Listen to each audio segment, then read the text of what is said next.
Katie Schide, welcome back to the podcast, you champion. How are you?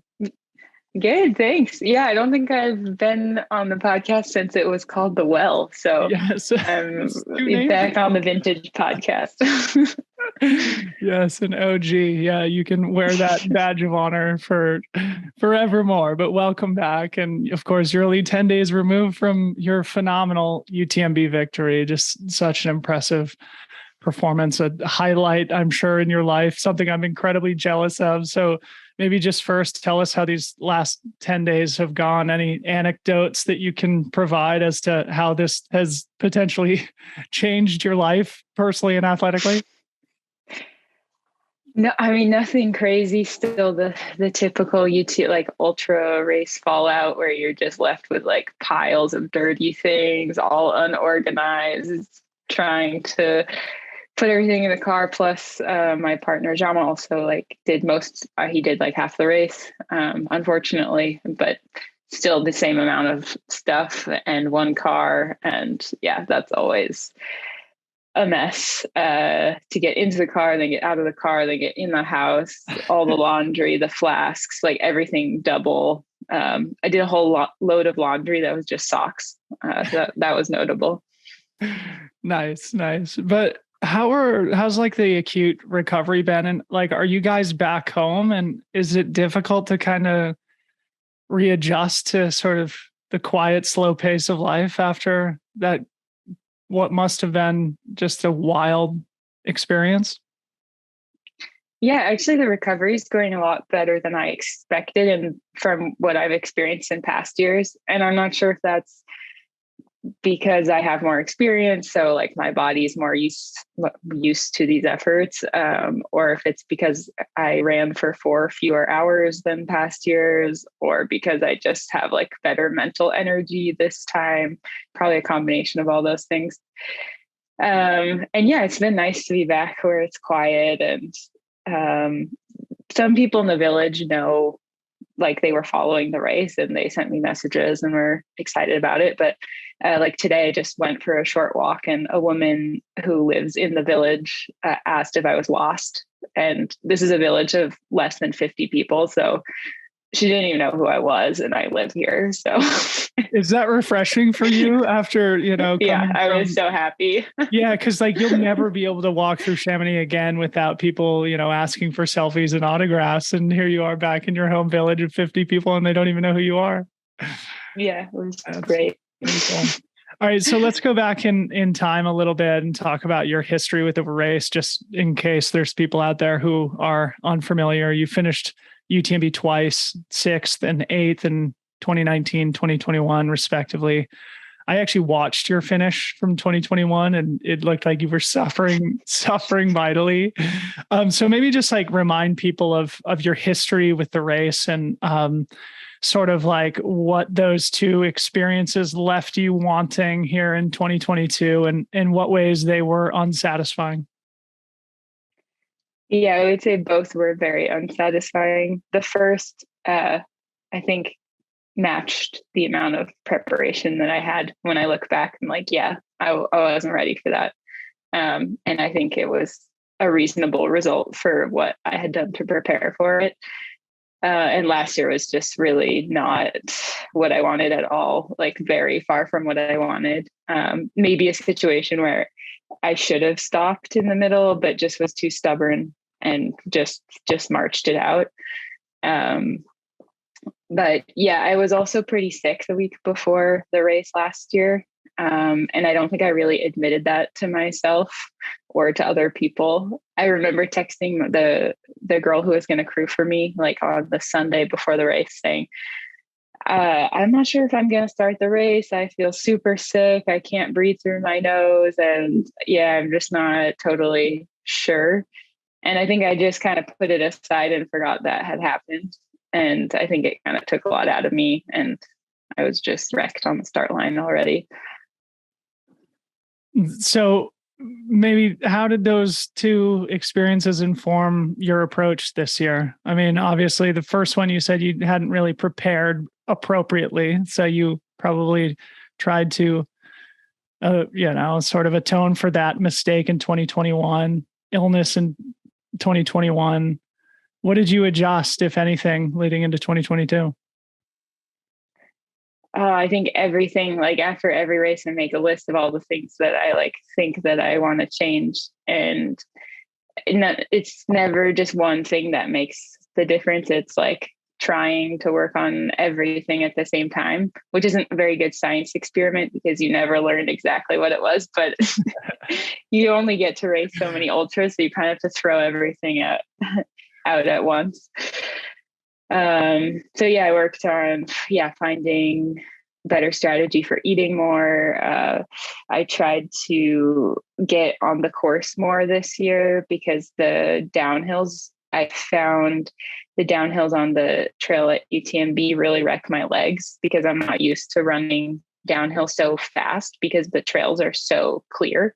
And here they're way more technical. So when you're running downhill, you just can't go as fast. And I find muscularly that it changes quite a bit. That's really interesting. I also switched coaches in December. So I started working with Jason Coop or maybe end of November. So that was a change. And I think that was clearly a big change. And I think it brought more structured running to my schedule. Before I was doing a lot more biking, a lot more like what people would say is cross training. And I think I trained actually fewer hours this year, but more running. So just kind of shifting. I was going to ask you about efforts. That. As a Jason Coop disciple myself, and let's get to this. Let's talk more about the training and specifically like how Jason Coop has sort of informed or adjusted what you had been doing a little bit later. But I had a similar experience when I started working with him way back in 2013, where my overall volume went down, but the quality went way up. The specificity went way up, and I ended up getting a lot better as an athlete. But let's get to that in a sec. I think first, you just mentioned like the course at UTMB. And I think this is maybe an important thing to touch on just to set the context for listeners. I was doing the commentary on the English channel overnight. And one of the things I was just trying to convey is the unique challenge of UTMB between the depth of competition, the atmosphere, the challenging course design, and sort of the sequence of the climbs and descents. And you just mentioned that the descents were a place where you recognized you needed to get better. Maybe for the people who haven't had the joy of racing UTMB yet in their careers, give your perspective about what makes it unique, what makes it special, what makes it challenging as somebody who's now finished 3 times, including a victory.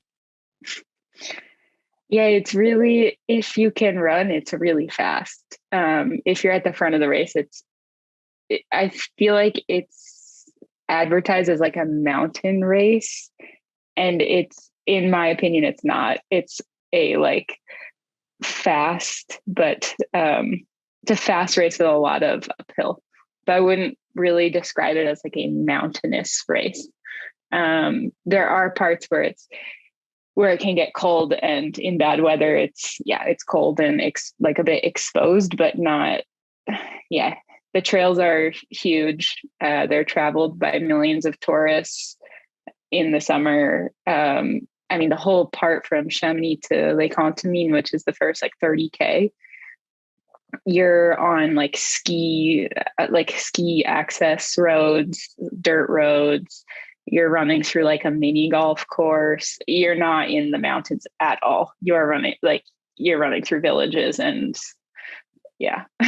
But Katie, I mean, like, if you screw it up, it tends to go sideways in a dramatic way, as we've seen. Yeah, for sure. A lot of people, and you've experienced that to some degree yourself. Yeah.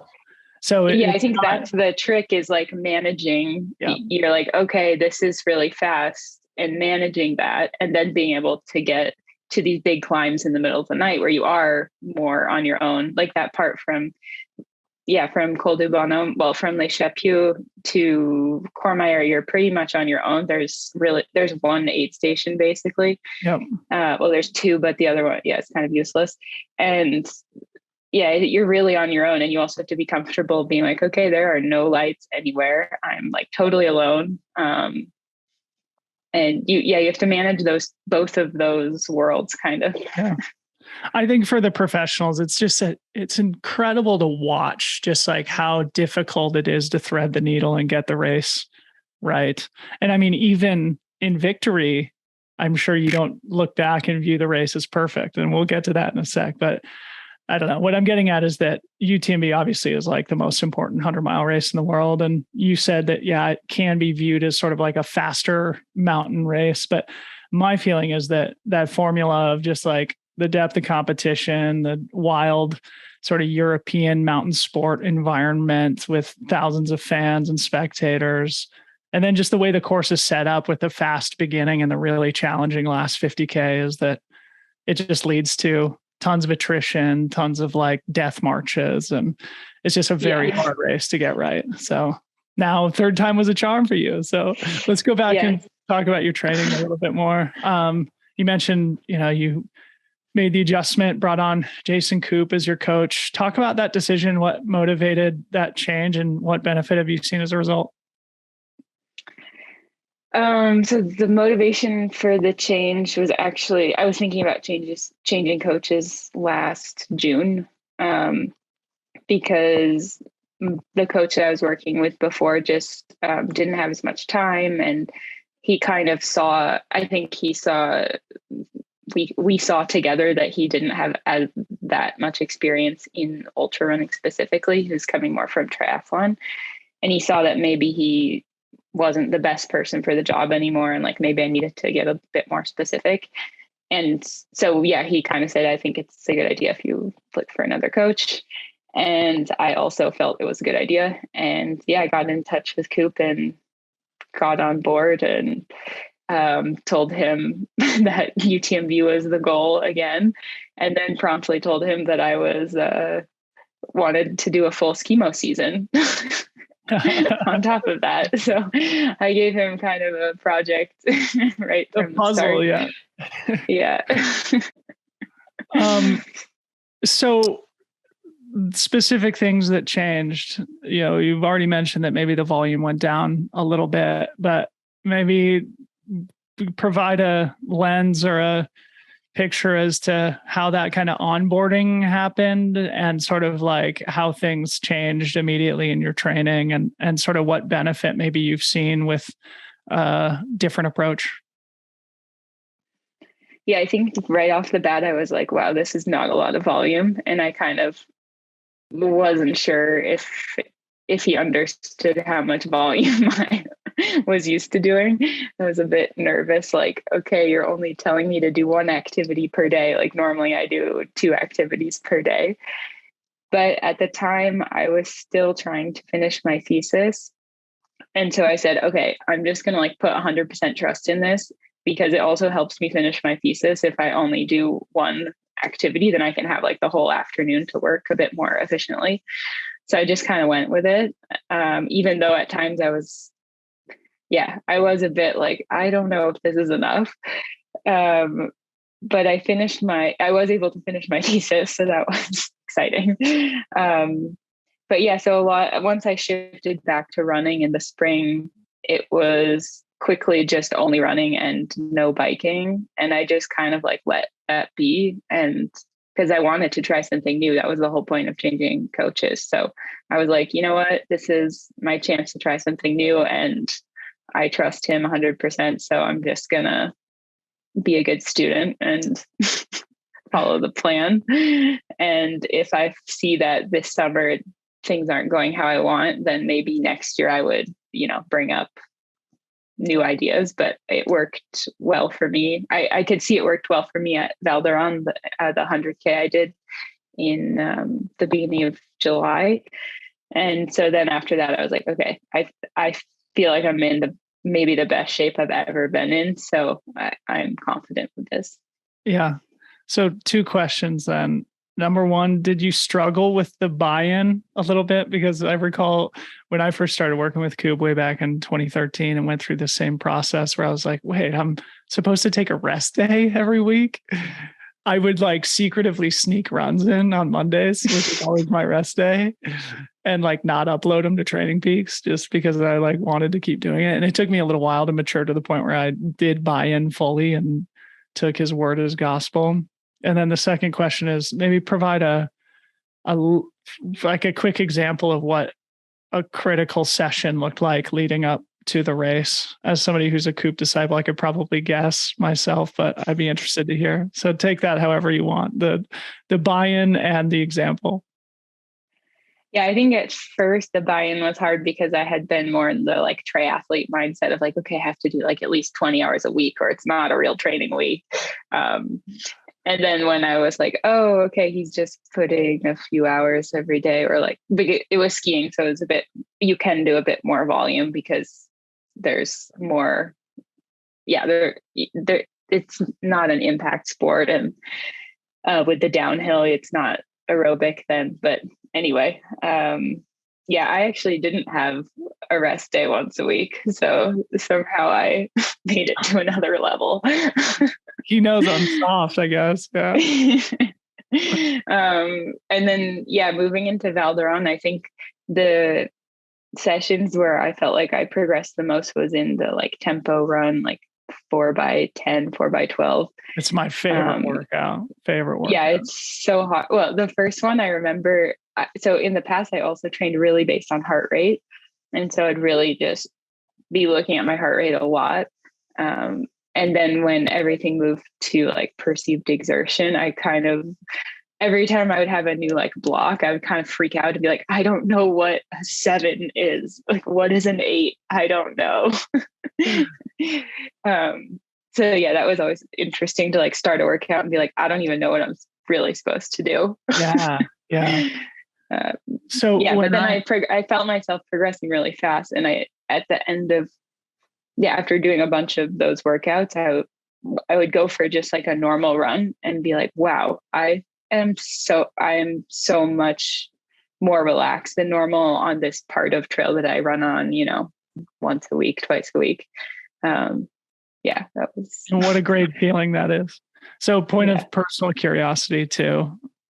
When I first started working with Coop, and still to this day, I do the vast majority of my intensity going uphill. And that was the thing for me that I think sort of helped me to accelerate my improvement sort of in the early parts of my career when I was still a very inexperienced runner, and gave me this similar feeling that you just described of all of a sudden 3 or 4 weeks down the road, I just feel like so much fitter and so much more relaxed on my recovery days or endurance days. Is that the same for you? Were you doing most of your intensity or your intervals going uphill? Yeah. And I actually did all of like my VO2 max intervals. So like the shorter stuff. I did all that on skis. So I didn't do any of that running because I raced quite a bit this winter in skimo. And so, it is a shorter effort. So we just took it as an opportunity to like use those efforts to prepare those races, which kind of matched the effort. And then switched to like the tempo run phase when I was back to running. Sweet. So cool. Well, yeah, I think just a good lesson for people of just like the benefit of switching it up sometimes and, recognizing when you need to change something. I think after 2 UTMBs where it didn't go the way that you envisioned, having the self-confidence and self-awareness to know that you needed to change something, and for your former coach to have that same self-awareness. And now looking back, it probably feels like one of the smartest decisions you've ever made. So let's talk about your season a little bit. I chatted with you a couple months ago after your win at the Val d'Aran 100K, and you've mentioned now that you were doing a lot of skiing in the winter, but I thought you mentioned to me that it was like a historically dry winter where you guys live, and therefore I thought you didn't spend as much time on skis. So maybe talk about your winter training on skis and maybe if that dryness impacted the level or the amount of volume that you were doing running through the winter. Like, were you running at all or were you only skiing? Yeah, so we decided, I think around this time last year, that we wanted to do a like a real skimo season. And I was able to get in touch with the folks at USA Skimo and do some World Cup races. Or I had them in the calendar. So I was pretty excited about the winter. And then it didn't snow like at all, Yeah. which actually for skimo training, if you really want to do skimo training, unfortunately not, it's actually better because we were forced to ski in the resort. So in France, you can ski uphill in all the resorts. And so I was actually in the resort skiing uphill. Like, I think I only skied from the house one time, and then I put a hole in my ski the one time I tried because we just didn't have any snow. Yeah. Okay. Yeah, we barely skied off piste. But the only hard part was that when I would get to a race and then have to ski off piste in the downhills, we hadn't done it at all because we had just been skiing up and down in the resort. So that was really hard. But we did like kind of go on some mini, not vacations, but like ski. We went and stayed in other places where there was some snow. Yeah. Yeah. And I was running, my lowest volume was 0 hours per week of running, but it was supposed to be around 2. And then we moved it up like progressively towards the spring. As you were getting ready to transition to the running shoes. So then in the spring, I know you were planning to do the Madeira Island Ultra Trail, but had a bit of a false start due to COVID. And again, I want to talk more about COVID later on, because I know Germain, in a case of terrible timing, picked up the bug in Chamonix. But what happened in Madeira, and maybe meditate on if that setback was potentially beneficial in the long run, looking back now? Yeah. So right before Madeira, I had some friends visit from the US and they brought us COVID, which is Typical funny because Americans. God, we're so irresponsible. We never have people visit, and we spend, we live like a pretty isolated life. And it just so happened that 2 weeks before Madeira, we had some friends visit and ended up with COVID and had to call it on the race. But in the end, it did help me finish my thesis in time. So I can thank my friends for that. And it also kind of changed the start of our season. So yeah, we couldn't do Madeira, but because I had my thesis defense planned in June, I just said, okay, I'm not going to try to like replace this with anything. I just am going to finish my work. There's still the rest of the year, and I really want to just get this done so it's out of the way. And so I ended up doing the marathon race at the Maxi race because we were already there for the TNF athlete week, for the trail week. And that was just a nice start to racing again. It's like a race I know and lots of people I know, and yeah, kind of like in my comfort zone. And Jarmel chose some other races as well. And that kind of meant that Val d'Aran was our first, well, for me, it was my first long race since UTMB the previous year. So it'd been like 10 months. Yeah. I'd actually kind of like to talk about the calendar construction thing a little bit, but maybe first, let's talk about the PhD thing, because I think this is interesting. I remember when we did our first podcast, whatever that was, maybe 2 years ago, you were working on it. And so you've sort of been in the thick of this educational process period of your life for a while now. Remind people what that was about, and if, now with it sort of being completed in the rear view, any valuable lessons that have come from it? So I was working on my PhD at the Swiss Federal Institute of Technology in Zurich, Switzerland. And I was able to work remotely, like at the end of that, once I'd finished all my lab work. And I was studying the effects of the 2015 Gorka earthquake on landsliding. That's a really general overview. You can look into more in details Nepal, if you'd like. right? Yeah, Yeah, in Nepal. Yeah. Yeah. So I had planned the defense for June, and it was getting pretty tight with when I needed to turn in all the written documents. It was actually due like right after Madeira. So somehow in my head, I told myself I'd be able to go race, and like during my tapering while in Madeira, I would be able to like finish this, which looking back is like, there's no way I was going to be able to do that. Yeah. So yeah, in the end, it was good that we didn't go, because I spent those 2 weeks just writing every day, all day. And yeah, I got it done and was able to defend like the week after the maxi race. And yeah, kind of close that chapter, which was just a huge relief. That's so cool. So maybe big question now. I mean, you just won UTMB, man. Like, and you're one of the best athletes in the world. Like, you're a pro athlete, and now you have this PhD. What do you think about your long-term future? I mean, like, what inspires you in terms of maybe putting that education to use while also maintaining your life and career as a pro athlete? Yeah, I see my education as something I can still put to use without necessarily being a geologist in an office. I think a lot of us, through the course of like higher education, you learn so much more than just whatever small topic you're studying. Like, you learn how to set goals and how to organize yourself and how to communicate. And I think those skills are more valuable than the tiny niche topic that I spent 6 years being an expert on.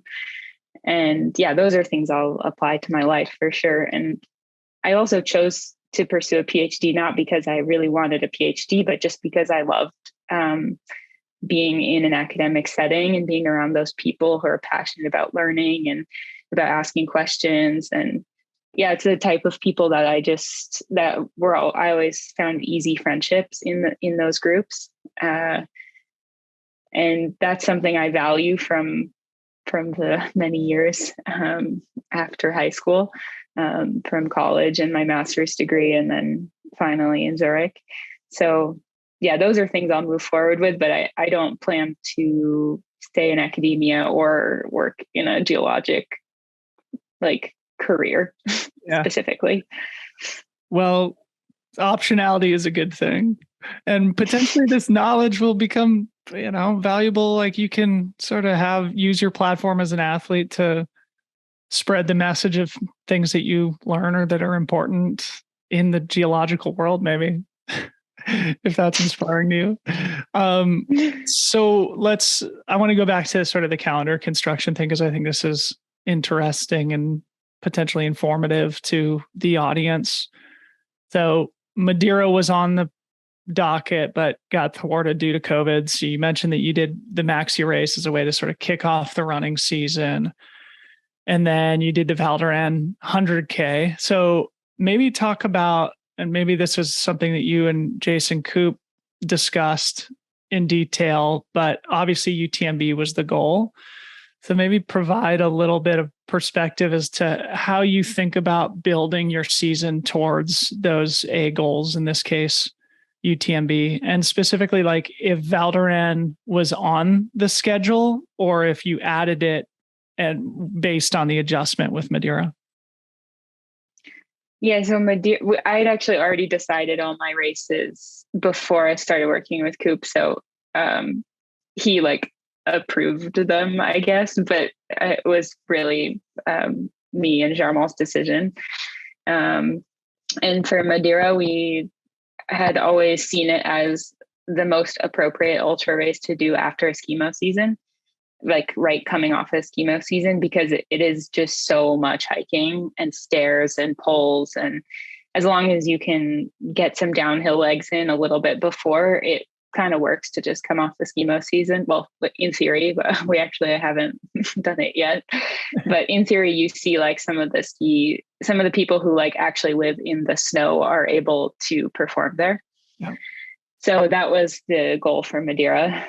And then Val d'Aran, I decided because I was in the Pyrenees for a skimo race. And I was thinking, wow, I've only been here one time. And it's this whole mountain range that I don't know at all. And it would be nice to just do an ultra that's not in the Alps, just to have a change. And when we had planned the season, Jaume still wasn't, it still wasn't clear if Jaume was able to enter the United States, because that the borders didn't open until November, I think. So we were like, okay, we're definitely just going to stay in Europe the whole summer just to be safe and not have plans canceled.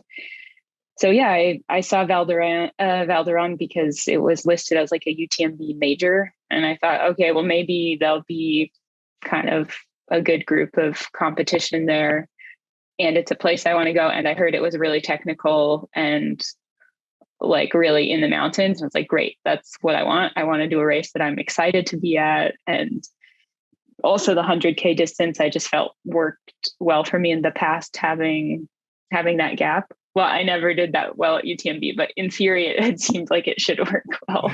Yes. Yeah. And it was like 6 or 7 weeks before UTMB? Yeah, I think it was 7 weeks before. Mm-hmm.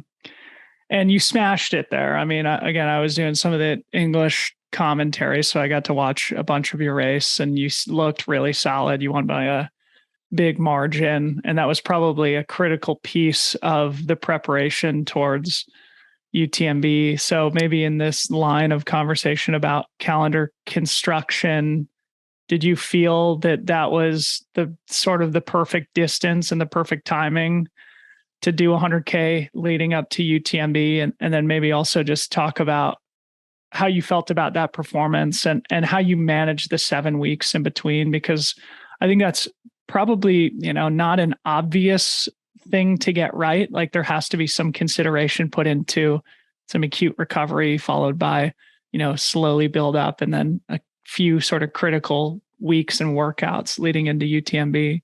So maybe tell us about the Val d'Aran race, the recovery, and then the time in between. Yeah, the race itself was great. I was really happy to be there, and I really liked the course because I can get pretty cynical about the UTMB course because I think I've just spent too much time on it. But yeah. I was just happy that it was like a real single track trail where there was rocks and you had to actually look down. And it just felt like the trail running that I like the most.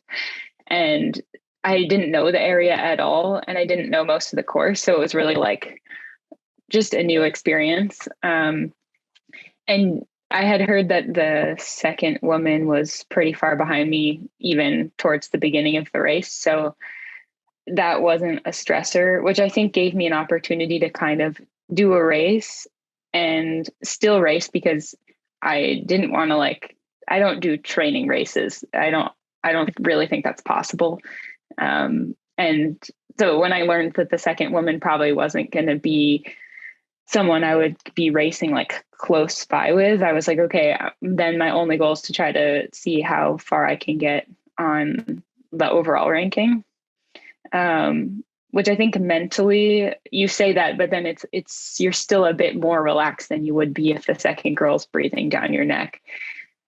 So I think in the end, it made the recovery a little bit easier because mentally I wasn't as fried.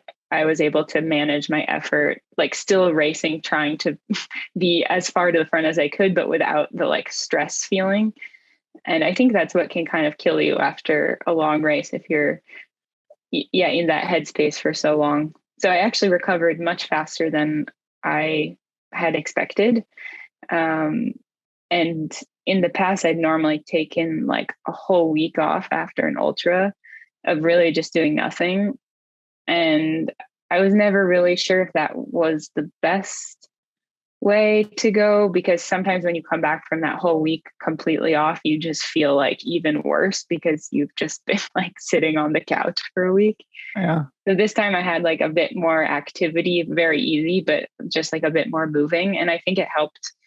I think it helped me a lot. Just get back to running more quickly. Yeah. And then in those 7 weeks, I think I just did 2 kind of blocks of long runs. One was on the UTMB course and one was here at home. Yeah. So, yeah. So it launched you forward rather than set you back. Yeah. And I think it was also nicely timed because I was able to really use it as like, okay, what do I need to improve from this race going to UTMB? I have 7 weeks to like implement these changes if I need changes. Yeah. And I think it's good to have kind of that memory fresh. Yeah. Great. And at least like also the confidence and validation of like, okay, the fitness is there. Like just don't screw it up. Like you don't have to chase fitness or panic train or anything like that. Just sort of keep crossing the T's and dotting the I's, so to speak. So before we get to the race itself, one of the things I'm curious about is if you arrived in the Chamonix Valley feeling like you were ready for a truly great performance, because I think, at least in my career and for a lot of athletes, they start to develop an intuition about their performances before they happen. I'm wondering if that was the case for you before UTMB. I knew that I was in really good shape. And I think I like wrote Coop a comment in some run before, like maybe a few weeks before, saying like, even if I like totally explode and go down in flames, like I'm in the best shape I've ever been in. And I wanted to remind myself that so that if I had a horrible race, something crazy happened, I wanted to remember that like I had felt like that.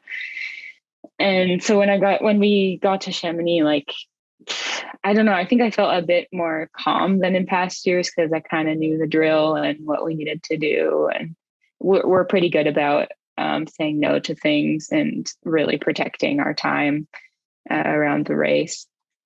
And yeah, everything was great until Thursday. Yeah. So you're leading me into my next question. So keep going. And then on Thursday, we learned that somebody in our house had tested positive for COVID. And I immediately called Coop and like crying and like freaking out and was like, I have no idea what to do. I thought everything was perfect in place. I felt good mentally. And then this like curveball was thrown at me. So he showed up with some self-tests. I made sure I was still negative. And then I moved to his place with the like kind of the CTS group. And that was really hard because I had been staying in this house with people who were there to support me and Mont. And it was just really hard to be like, okay, now I'm leaving you all. Thanks for being here. Bye. And that's really hard. But I kept trying to remind myself that like, this is maybe the one day of the year that I can be super selfish and I need to be super selfish. And that, it was pretty painful to leave. I mean, Coop saw everything. I'm sure there was like some frantic energy too, because it's only the day before the race. And you're at that point, you're wanting to just kind of completely settle into a meditative trance and make sure that your final gear adjustments are taken care of and then basically just lay in bed. So that curveball must have been really unwelcomed. And so explain what happened with Germain. So he didn't come to Coop's house with you and he ultimately, it seems like from his posts, caught COVID again, right? Because I mean, ultimately, to cut to the chase, he dropped out of the race like halfway through. Yeah. So the person who was testing positive, his wife was doing Germain's aid stations. Mm. And so he just felt like it was better to stay there and be in it was actually quite a big house, so he could be pretty separate and then just wear a mask when he went downstairs because he really needed her. Like she always does his aid stations. Mm. So he felt like it would hurt him more to like risk leaving and not have that part of his race structure. And what he told me later, which he didn't tell me at the time, was that he actually had kind of started feeling a little bit sick. Mm. And so he then thought, okay, maybe it's better if we're not even together, because then maybe I could give it to Katie, or maybe I was sick and I could give it to him. So he kind of just like let me go and then tried to protect himself the best he could. But he was already he was a bit skeptical. He was still testing negative, but he was like, I feel like I have some symptoms. Well, and he did get a test. He was testing negative on the auto test. And then when he got a real test in the pharmacy, like on his drive back from Courmayeur where he dropped, he tested positive. So, well, man, he did the right thing. I mean, what a great foresight to have. I mean, obviously it ruined his race, but now you have a UTMB victory to show for it. If you guys would have stuck together for that final 24 hours, who knows, maybe your race would have been screwed. Both your races could have been screwed. So yeah, I'm just so bummed we're still dealing with this nonsense, man. Yeah. Like Sabrina Stanley before the race, and then Tim Tollefson texted me a picture of his positive COVID test the day after the race, after he dropped out too. It was just like, gosh, man. Yeah. We got through this. It's tough. Yeah. And especially because it was our second, right. Because of Madeira. It was. Okay. So at long last, let's start talking about the race itself. You arrived in the valley knowing that you're in some of the best shape of your life. And you went out at a very hot, aggressive clip, especially, I mean, in a style that I don't personally associate with your Katie Schide style of racing. So talk about the strategy at UTMB this year. I mean, you're in great fitness, but how are you thinking about the race execution itself and what led to the aggressive strategy? I just felt really calm. I think I had emptied all of my emotions the previous day and was just like, I have no emotions left. I just want to run and not deal with anything anymore. So I felt good. And I told other people this after the race, I just felt really good and I just wanted to run like that because that's how I felt. And people were like, oh yeah, but you always feel good at the beginning of a race. I'm like, yeah, but I've done enough races and I know my body well enough that I felt like good beyond the normal good at the start of a race. Mm-hmm. And I know that this section to Lake Contamine it's normally where I would consider myself to be less strong because it is really runnable and really fast. And I would put myself more in the hiking and descending category. And I was like, you know what, if I feel good here, it's the part of the race where I probably would lose the most time. And I'm just going to go with it because after I know that I'm strong in the other sections. And I questioned it a bit. I was having second thoughts and I was like, no, I'm just going to do it. I've already done the other thing. Were you getting any feedback from your crew or from people out on the course? Because after coming through, Lake Contamine, the Col de Bonhomme, Les Chapeaux, you started putting fairly large margins into Courtney Dauwalter's splits from 2021. Were you getting feedback and did you know that you were on sort of a historically fast pace? No, I didn't. I didn't know where I was in the field. I had some of the camera runners or a lot of French people I saw were making jokes oh, you want to do the night part with Jean-Laurent? So I was like, okay, he must not be that far ahead if they're making this joke. But I didn't think I still was I'm not that, there's no way I'm that close to them.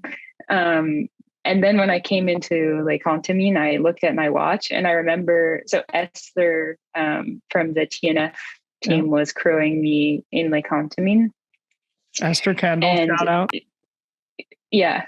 Yes. Great job, Esther. I remember she was in my room before I walked to the start. And I remember telling her, okay, yeah, I'll be there around 9:10, because that was the time I had kind of put in my spreadsheet. And I looked down at my watch and it was 10 of 9. And I was thinking, oh, well, I hope that she's there because I am 20 minutes early. But actually, I learned after the race that they changed a small part of the course there. So normally you do this kind of tiny climb on a hill next to the aid station. Yeah. So I think everybody was somewhere between 5 to 10 minutes. That actually ahead. explains a lot for not only your Yeah. race, but for others. Yeah. Yeah. So I was probably 10 minutes ahead of schedule, not 20 or 15, something like that. But yeah, so when I saw that time, I was like, oh, well, I still feel good. So I'm just going to keep going with it. And yeah. So I was doing the English commentary sort of through the European night from my basement here. And so I got to watch your whole race, but I got to actually provide the colored commentary for, your traverse between basically Lake Contamine and Courmayeur and beyond. And got to actually witness your aid station transition in Courmayeur. And it quickly became fairly evident that it was like kind of turning into a 2-woman race at the front. I mean, you were way off the front, but Marianne Hogan was solidly in second and not that far back. And your aid station transition at Courmayeur was, I think, a fairly important moment. And maybe just to provide my 2 cents and sort of what I said on the live stream was, I mean, you took your time there. You spent probably 8 or 9 minutes in Courmayeur. And then Marianne came through and was in and out in like 2 or 3 minutes. And so immediately it sort of took 6, 7 minutes off you. And then it was after Courmayeur and between there and the Grand Col Ferret that Marianne really made up a lot of time on you. And it seemed like you were having a low point. So maybe take us through that section. Maybe if there's anything worth mentioning in the aid station transition itself, if you're starting to feel it there, and then like what led to that sort of low point, and talk about feeling the presence of Marianne coming up behind you. Yeah, I saw like a clip of me at that aid station, and I was like, oh, wow, this looks not well organized at all. But I think it was also, so to put some more context in this, I met Coop in person for the first time when he came to give me a COVID test. So we've talked on Skype, but it's different to meet someone in person. And then he also had been crewing Abbey Hall for CCC. So that's why he wasn't in Lake Contamine. And so that was kind of like the first time we tried to he crewed me. And because of the whole COVID fiasco, we hadn't had that much time to go through like how the aid stations would play out. And I think in the future, I think I would need to go through a bit more like how we should do things together, because when I watch myself, I'm like, wow, I'm in like total zombie mode. I don't know what am I doing? I'm being so inefficient, because I think your brain is doing this game where it's like, oh, let's take time. We're sitting down, but actually you should be like doing things more efficiently. Yeah. But yeah, I think I also thought that I had this like huge gap. So I was kind of like, oh, well, whatever, I can take some time.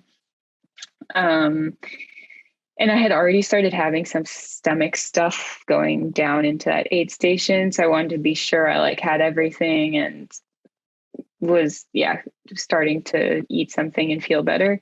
And yeah, she definitely took a ton of time on me on the traverse from Bertone to Bonatti. And I kind of knew that was going to happen, because I never have a good like times there, because it's really runnable and fast if you can run fast. And I knew she was like coming from Western states, so that was going to be more her terrain. So I really wasn't surprised when she came up behind me. I was pretty dead in Arnova and puked a bit, and was kind of zombie walking up Col Ferret, and she came up behind me, and I was like, all right, she's going to pass me. But she stayed behind me for a while, and then passed me when we started going down. And she was super strong. Like she was running so fast. I was really impressed, and was like, okay, there is no way I'm going to see her again. Yeah. She's like on another planet today. So like disrespect that and try to get down. from a spectator's perspective, it was so cool to see the lead two women come over the top of the Grand Col Ferret together, even if she was maybe the stronger of the two of you at that moment. I mean, it speaks to the depth and the increasing talent in the women's field. But I'm curious psychologically how that impacts you, because it feels like it would have to be fairly deflating when you're in the lead of the UTMB. I mean, it's a pretty amazing place to be, something that every professional trail runner dreams of, right? And to get caught and passed at 100K when you're probably feeling pretty down already, it has to be psychologically deflating. Is there anything like that maybe you drew on, or like, was there anything that helped you to sort of keep a positive mindset through that and stay engaged psychologically? Yeah, I'd say there was a few things. First is that I knew that I was in the lead, but in my head, it wasn't like I was thinking I was going to win. I was just like, I'm in the lead right now. I don't know, but it doesn't mean anything right now. It just means I'm the first person right now. And then when I came into Arnava, I was feeling so bad that I was like, I'm probably not going to hold this for very much longer. And, yeah, after that, when I was at the Grand Col Ferret, that's when things were probably at the worst. And all of a sudden I saw a friend from here, like from the valley, who used to live here, which is a very small place. And she had hiked up to the Grand Col Ferret. I mean, I think we were there at 8 or 7 in the morning. I'm not even sure. But I think when I saw her, I didn't believe it was her first. I was like, wow, oh, she's there. Okay, wow. And just seeing somebody who had like started hiking at, I don't know, maybe 4 or 5 in the morning to come see you, it was really moving for me. And I like grabbed her hand and she was like, oh, I don't even know what she said. And I was just like so emotional in that moment. I was like, okay, like Lori's here for me. I need to move. And yeah, that was like kind of the first thing that kind of like knocked some sense back into me. Yeah. And then after that, it was honestly just my ultimate goal, which was, I've said that like on every interview, my ultimate goal was to finish without a headlamp. And I could see that was still possible. And so I was just telling myself like, okay, no pity parties. We're finishing without a headlamp. Like that's the goal. I don't care what place I'm in. I don't care like anything else. I just want to finish without a headlamp. And yeah, I eventually got down to Lifuli. And yeah. Are you ever the type of person who struggles with the existential I should quit demons? Because in your 2 previous UTMB finishes, you've already mentioned that they were sort of stubborn white knuckling affairs just to get to the finish line. And here it would have been an easy opportunity to bail. A lesser athlete would have said, oh, I'm not in the lead anymore. I feel like shit. This is stupid. I'm going to drop out. Do you ever struggle with that? And maybe if not, talk about your psychology and how you manage to, fight those demons. Yeah, for sure. I have those feelings. I had it when I was going down the Col Ferret, I was like, I think I'm going to have to stop. I'm so sick. I'm dizzy. Like this is probably dangerous. Like, what if I pass out? But honestly, I have those, like, I should quit the race feelings more in shorter races than in longer races, when you just feel like your body's going to explode and you're like, oh, maybe I should trip by accident. And then I can stop. Yeah, I'll just tell people I rolled my ankle. Yeah. Yeah, exactly. So yeah, I had that feeling, but only really once this time. I don't really get that feeling that much, because I just feel like for me, it would be harder for me to stop than to continue suffering. Yeah. I mean, it's a good personality trait to have. And I think it's not always. Well, yeah, not always, but when you're a professional ultra runner, it's probably better than the alternative where you err on the side of caution too much and give yourself the excuse to bail at any side of adversity. So then maybe tell us sort of what you attribute to this low point and how you were able to rally. Like, was it a nutrition thing? Was it a pacing thing? Tell us how you diagnose it and how you were able to turn it around. Yeah. So the first thing was that right when I got in Lafouille, I saw the guys who were following me like on the camera crew, and they're all like close friends. And yeah, I was just really happy to see them. And one of the guys almost fell out of the van while they were filming. So I was kind of like distracted by watching all that and laughing. And I came into Lafouille, into the aid station. I was like, okay, I have to eat something because I haven't really eaten anything in way too long, because I was having trouble with sugar at that point.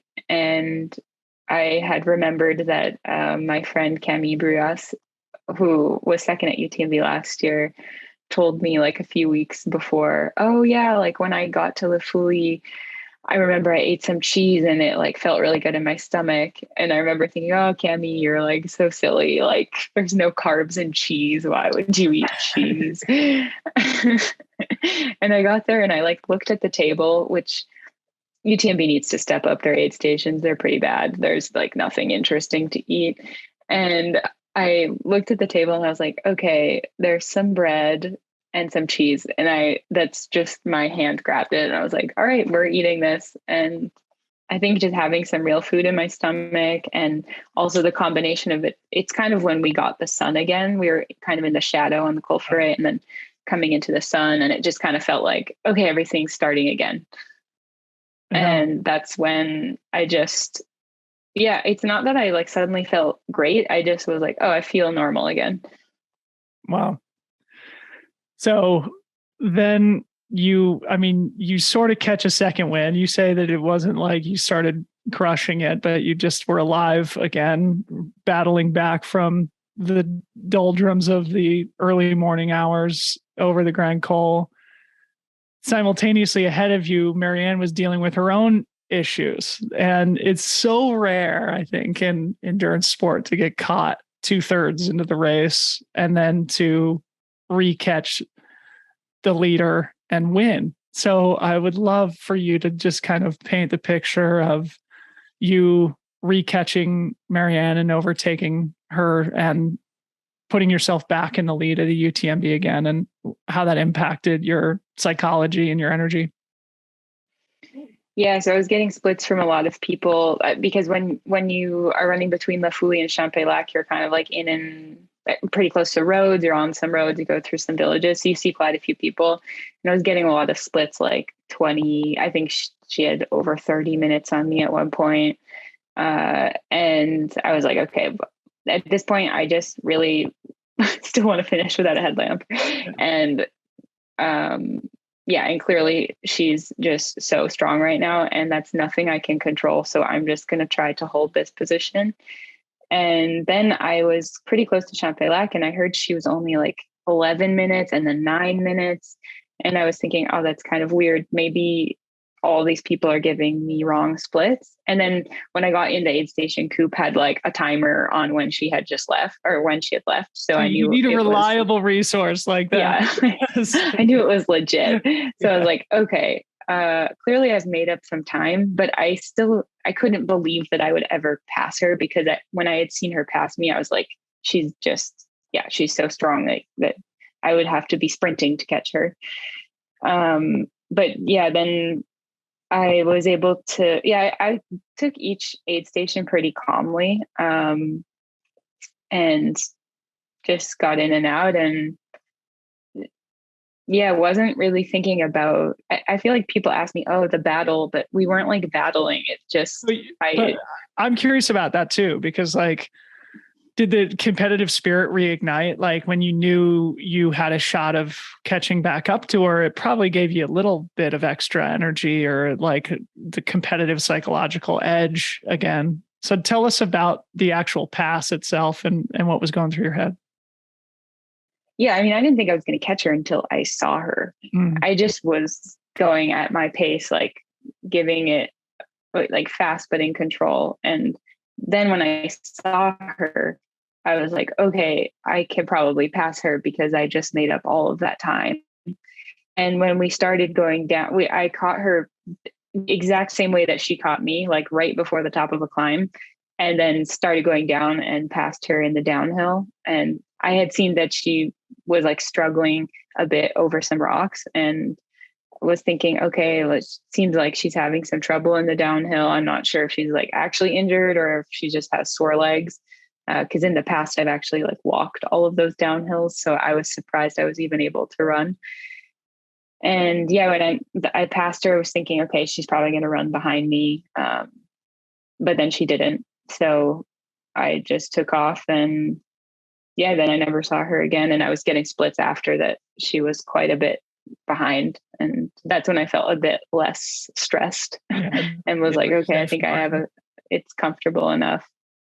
It's funny because that section between Champex-Lac and Trient was kind of critical in the men's race too, because that's where Jim sort of had his little implosion and was overtaken by Killian and Mathieu. And then also where Marianne had issues and you were able to catch back up. So that, I don't know, just for me as an observer and as somebody who's done the commentary now multiple times, just like trying to help people understand the race and the course, just like getting through Champex-Lac is critical, and if you can get there feeling like you still have some life in your body, you're in a good space. And if you get there feeling like you're dead, like you're really screwed. So it's just in my head, if once you leave Champex-Lac, like you are for sure going to finish the race. I know that's not always true, but in my head, it's like, okay, I left Champex, like, I'm going to finish, because you see your crew so much after that. It feels like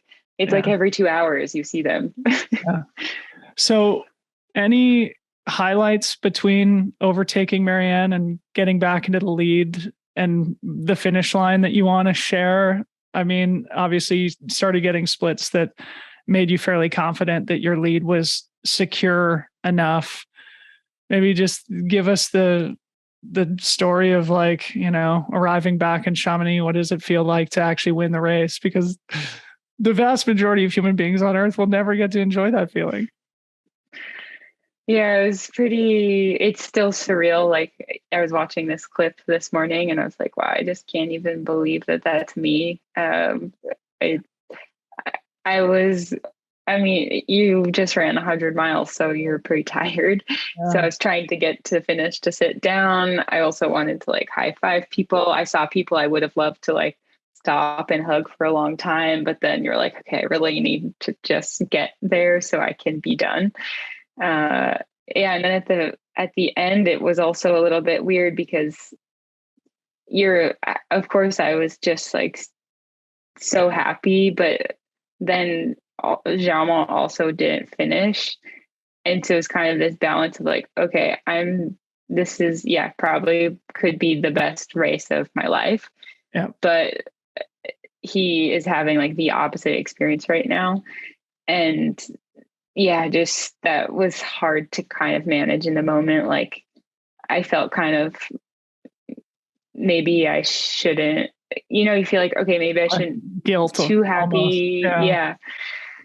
I was going to ask you about that because I mean, in a relationship where you're both professional athletes, on the rare occasion, you might both have magic races. I mean, you both won at Val d'Aran in very convincing fashion.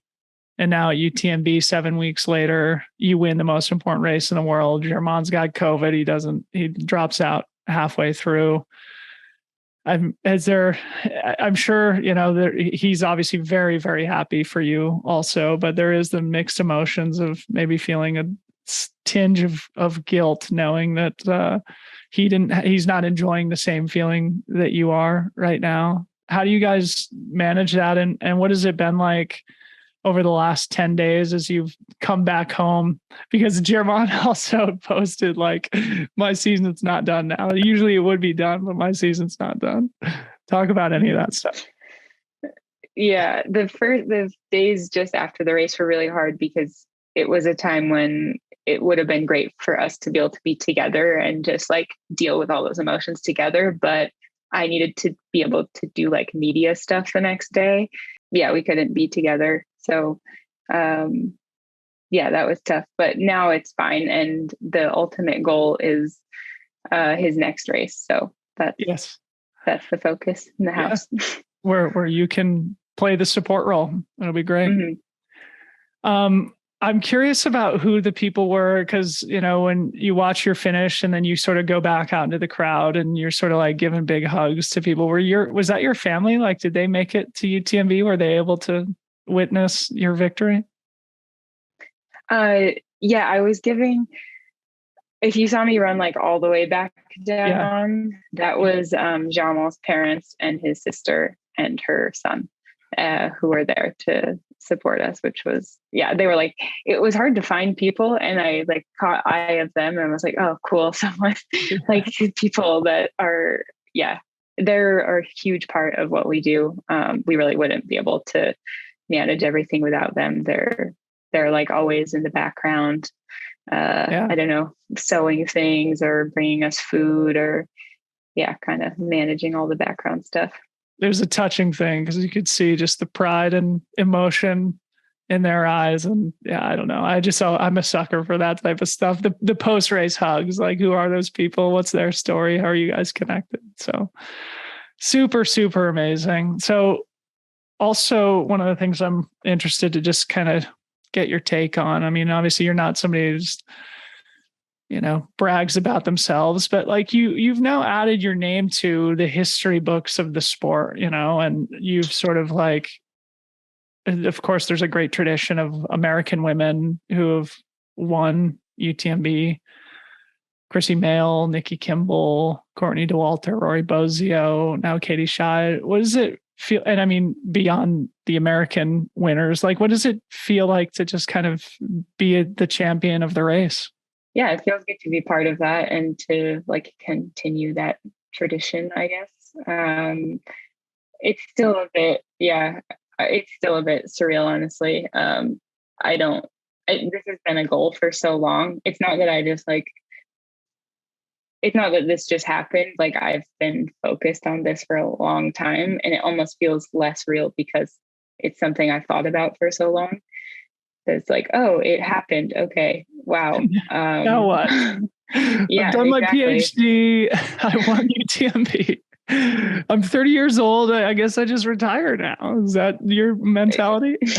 No, now there's other big goals. Okay. Well, but it's just weird to like kind of cross this huge goal off. Like,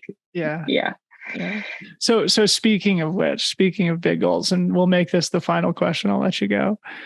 Craig Thornley forwarded me an email exchange that is going to make American trail runners very happy. So can we please break news here on my podcast about what I'm talking about there and what you're maybe thinking about next season in terms of crossing off big goals? Yeah, I accepted the golden ticket to Western States. So I gotta work on my running game. Well, maybe just quickly tell us how you're feeling about that. And I don't know, like, I guess it's probably too early to say, but I mean, this is a good opportunity to transition the focus to something else after 3 finishes now at UTMB. I'm sure you still feel like you can improve on that course. If you were to cut out that probably 4 or 5 hours of feeling terrible, you could run faster and potentially have a chance of breaking the record on that course. But maybe talk about how Western States fits into your athletic career and the goals that you're setting for yourself at this point. Yeah, I think for me, Western States is a pretty exciting goal because it's so different than anything I've done before, that it's sort of like going in blind. Like, I have no idea what to expect. I've never been on the course. I've never been to the event. So it's just going to be like all new territory. And I'm excited to do a big race in the US. I've actually never been to, like, I did the Speed Goat in 2015, I think, but otherwise I haven't done like a kind of big US race. And I think it'll be fun to be kind of in the American world again. Well, we can't wait to have you. Well, Katie, thanks so much for taking time to come on the pod. Congratulations on winning the race, and just the way that you did it, I think was really impressive to go out just like guns blazing, taking a big risk to fight through a massive low point and then to battle back and still run a historically ridiculously fast time on a very challenging course. It was very impressive. So congratulations to you. Give my best to Germain, and look forward to catching up soon. Thanks. Yeah, he's wanting me to come help make dinner. Tell him sorry. I'll tell him it's your fault. Yeah, my bad, Germain. All right, Katie. Thank you. Okay, thanks.